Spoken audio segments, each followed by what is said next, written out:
Hello everyone, Namaskar and welcome to yet another episode of Gurukul Parenting. Today I'm going to speak about NEP 2020. There are so many things that we need to be excited about this new education policy 2020.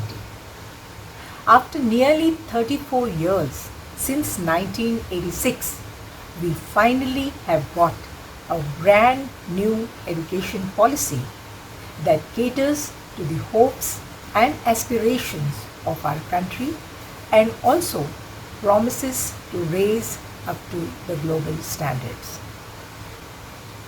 This policy has lots to offer.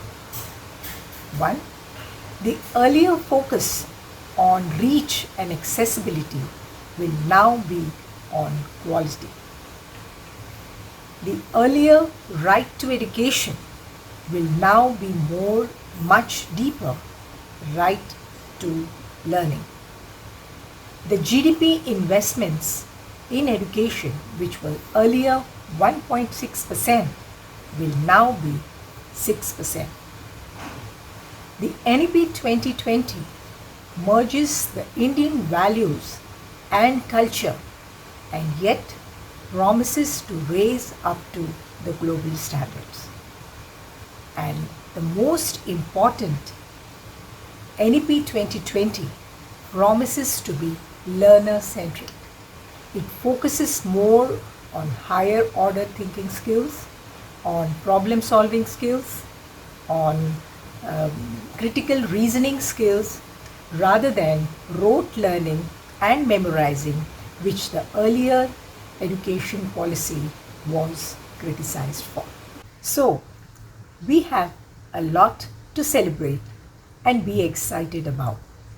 And as stakeholders of education, the parents and the educators have to welcome this new education policy with open arms and open minds.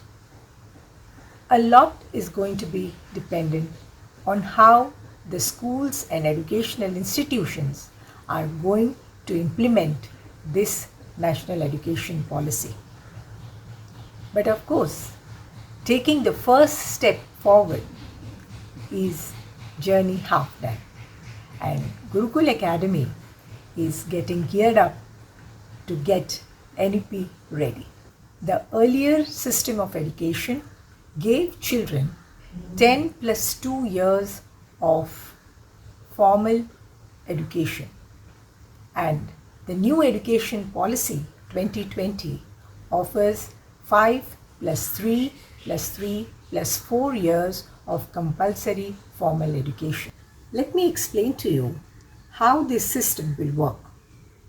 The entry age for the nursery is now fixed to 3 years, and the first 3 years of preschool and 2 years of the primary grade, that is nursery, KG1, KG2, the first standard and second standard together forms the first level, that is foundational years. These first 5 years of education will actually be play-based method of learning, activity-based method of learning for children. And what is most interesting is the recommendation of 3 months of preparatory program for all children before the grade 1 level. The second stage will be called the preparatory stage, and it will consist of next 3 years, that is grade 3, 4 and 5 class, and will include more formal education with inclusions of subjects such as maths, science, arts, languages. The next comes the middle school level, and this will be from grade 6, 7 and 8. And the most interesting part is inclusion of subjects such as humanities, social sciences. There will be compulsory vocational education and coding for all children. And the final stage is the secondary stage, and this is going to be for 4 years, and this will be from grade 9, 10, 11 and 12. The secondary stage, that is the 4 years of multidisciplinary program with greater depth in critical thinking and attention to life aspirations. So you can see the entire education system has been revamped, and the biggest impact will be on the students who are aspiring to go outside the country for higher education. They need not do the bridge course now, since the education program is of 15 years. In my view, one of the most progressive aspects of NEP 2020 is creation of ECCE, which is Early Childhood Care and Education. It actually recognizes the fact that learning is continuous and progressive. The first 8 years of the child's life are most critical for their growth and development. And NEP 2020 promises to be play-based, involving hands-on experiences of learning through observation and discovery of the fact. There is a NCF for foundational years now. NCF means National Curricular Framework for Foundational Years, which is being implemented across all the schools in our country. The National Curriculum and Pedagogical Framework for Early Childhood Care and Education is to ensure that there is a single uniform curriculum across Pan-India. This will ensure that all the schools across the country will follow a single curricular setup under this framework. And this actually is good and a welcome aspect of NEP 2020. NEP 2020 says that imparting education in the child's mother tongue is the best, especially during the foundational years. The child learns better through the regional language or the local language. What NEP suggests actually is introducing a 3-language system. From now on, no particular language is going to get the importance of first language, second language, third language, etc. Rather, all the languages that are taught in the schools are going to be of the same difficulty level. NEP 2020 also recommends inclusion of Sanskrit as a language for all the children across all levels. And in the secondary stage, the children can also choose a variety of foreign languages. The NEP 2020 actually aims at moving the educational system away from being content driven to being experiential learning. NEP 2020 wants the education system to focus more on understanding of the concepts, holistic development of the child, being learner-centered and enjoyable. What is most exciting is coding is made compulsory for all the classes from grade 6 onwards. So also subjects like vocational learning or vocational training will be given to the students from grade 6 onward. A variety of vocational skills such as pottery, carpentry, metal work, fashion designing, home science will be introduced as subjects in the school. The children will be allowed to choose the subjects of their choice and interest from a menu of subjects offered by the schools as per the arrangements in that particular area. Then there is also a promise of 10 bagless school days every year.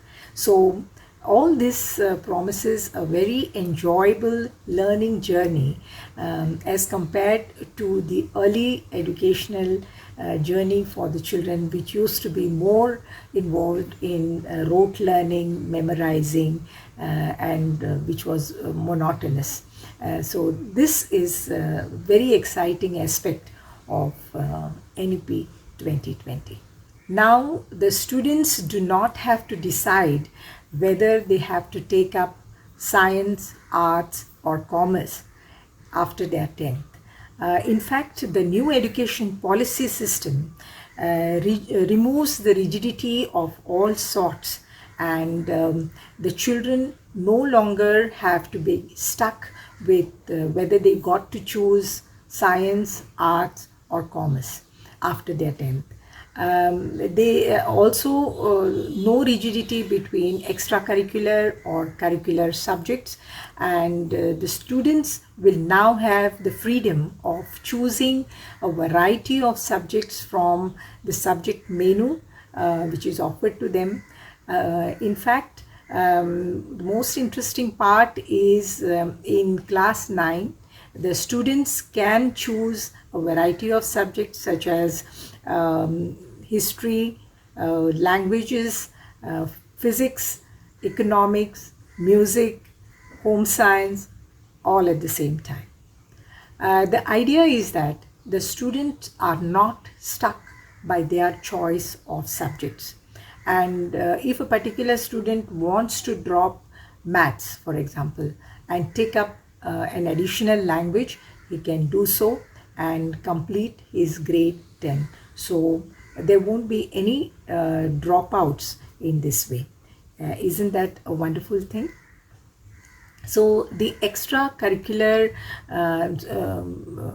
activities and pedagogy will be completely revamped by the NCERT, and it will be based on the learning outcome. And in fact, all the course materials will be reduced to the core essentials to make room for activities, learning by doing, application to life experiences, problem solving, critical thinking, etc. What is very, very exciting is the proposed involvement of subjects such as artificial intelligence, design thinking, holistic health, environmental education, organic living, etc. This is the question on everybody's mind. Let me explain to you clearly.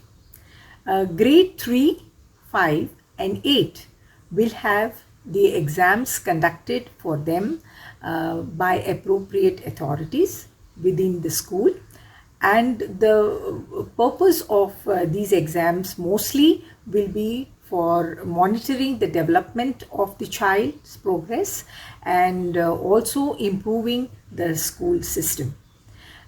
Grade 10 and grade 12 will continue to have board exams, but these exams will be revamped by the NCERT. A system of annual and semester board exams may be developed. Exams will be both objective and subjective, which will be more focused on understanding of the concepts, application rather than memorizing of the concepts.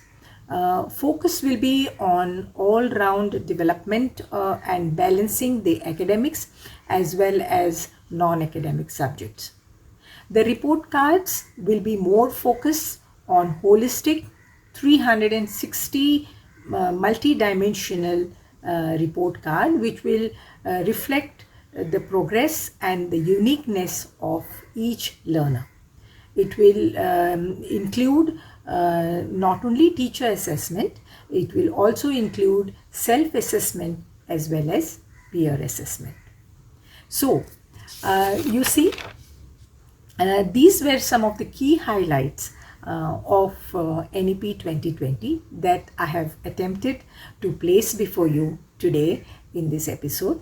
But like as I said, if you have any more comments or queries, do not forget to put your comments in the comment section below.